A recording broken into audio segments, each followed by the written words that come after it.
Welcome to week number 3.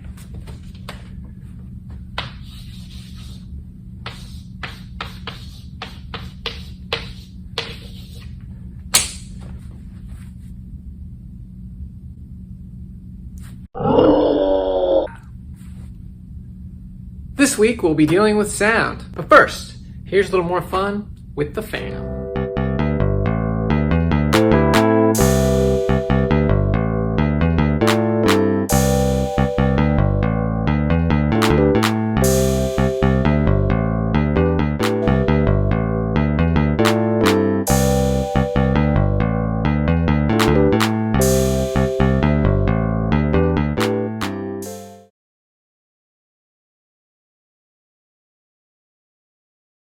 Okay, well, here we go. This is week 3. That sounds pretty good, right? We're halfway there through the semester, and we're gonna, start working on your next project and thinking about sound, the rhetoric of sound, oral mode, the oral mode, and how it works with the linguistic mode is what we'll be doing.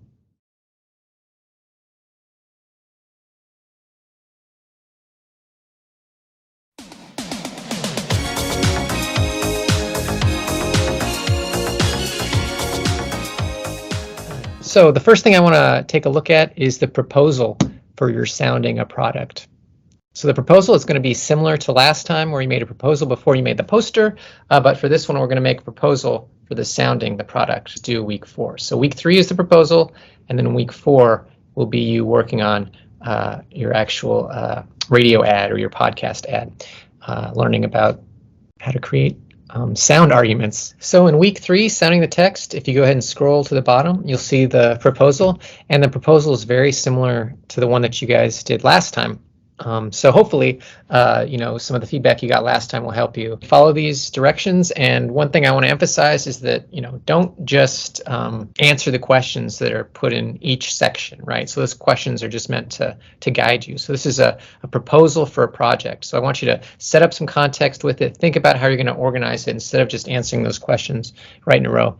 Because when you answer those right in a row, it doesn't really flow. It doesn't seem much like a proposal. So the proposal for sounding a product is a proposal for your week 4 assignment.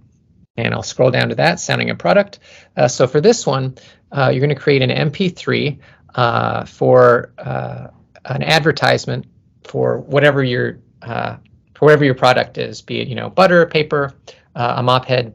But it's up to you to create this 20 to 35 second ad. I've got some of the constraints here for the assignment. So you've got to use, different sounds, music, effects, voices, and I've got some sound image resources. Look for Creative Commons licensing, even for the music. You're going to practice using things that are available and that are protected under copyright, but fair to use. So you're not going to be able to add, songs from pop culture. Again, use sound image resources. Capwing is what I'd like to use for the design.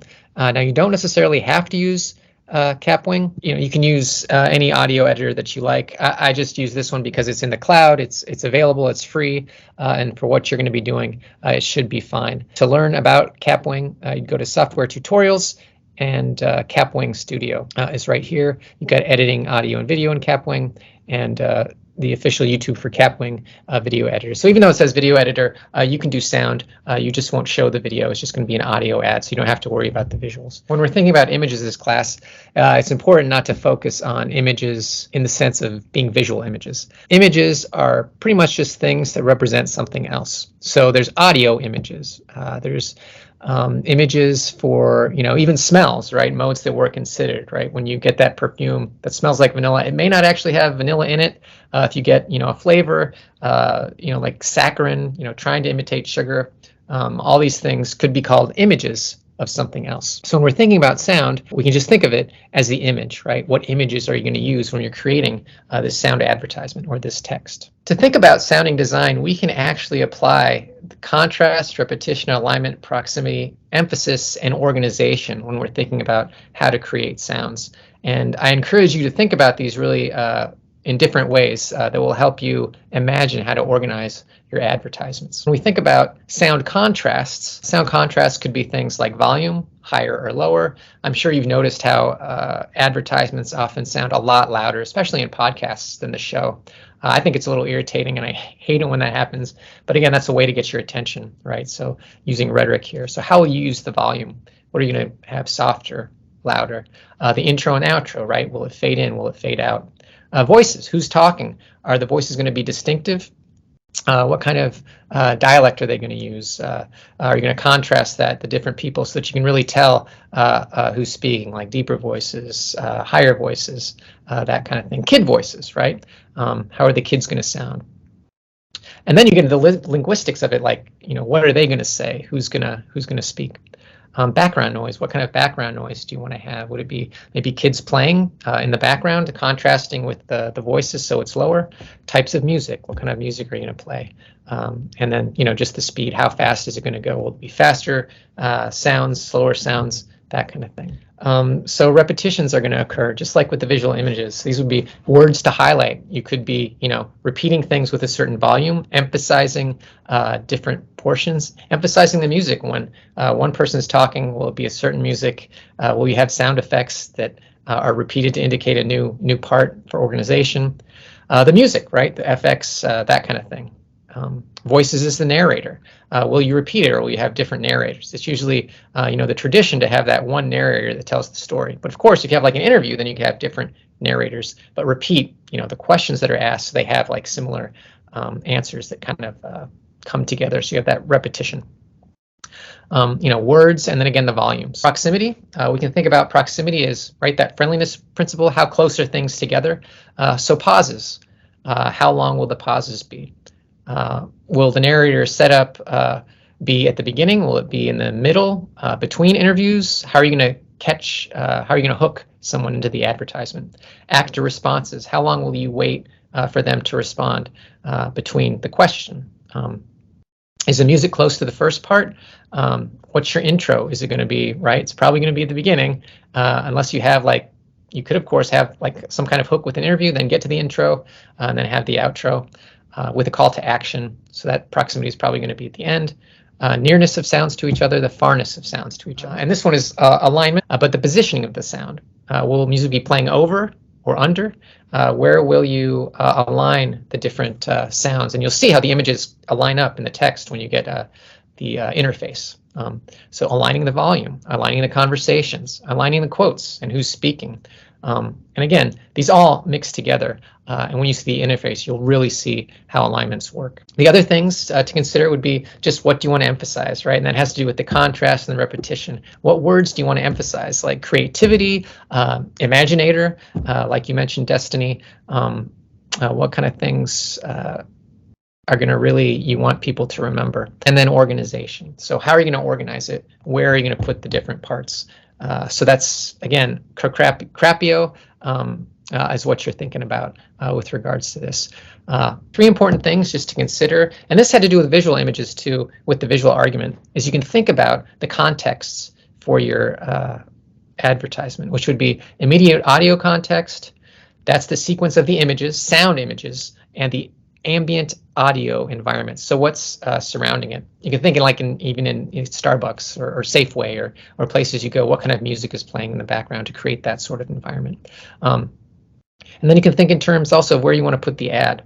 So the kairos, right? If you've got a podcast, would it be like a kids podcast? Would it be a Sesame Street podcast? Where would you put that ad? Where would the context go? If it's a Sesame Street one, and maybe the emphasis is on paper, right? They're using paper to do things. Maybe that's where you want to put your ad. There's an episode about paper and being creative with paper. The immediate verbal context, that would be the words that are working with your ad, so how it's sounding, right? So that's your linguistic text and what you're going to be doing with it. Audio culture, those would be the cultural conventions of sound that include what it means to hear or to represent hearing, as well as changes in the meaning of a particular elements of audio vocabulary. So that's what it means. Like, what does sound mean? Like when we hear something, what are the indications, right? So alarm, we know what alarms mean. We've learned that means some kind of emergency, get your attention. We've learned also what it means when someone, I can't remember what the name is. You guys probably remember, but it's that oh that you hear all the time in movies when a character is killed or hurt or something like that. So again, we've got this audio culture of what sound means and how you manipulate those. I mean, think about it like this too. Like Jurassic Park has done this thing where they've created like what a dinosaur sounds like. So when I hear something like oh, I think of like a brontosaurus or something like that. Maybe you have those feelings too. You can think about how music is used too with regards to sound, like what kind of music means what, right? Horror music versus happy music versus tense music. But anyway, the rhetoric of sound. And again, these are things to consider with regards to ethos, pathos, and logos. So connecting the parts here. You've got music, you've got your jingles, you've got sound effects, and you've got different themes that you can use. So again, go to that reading about audio rhetoric, sound rhetoric, and that'll help you understand or think a little bit more about how you can use sound creatively.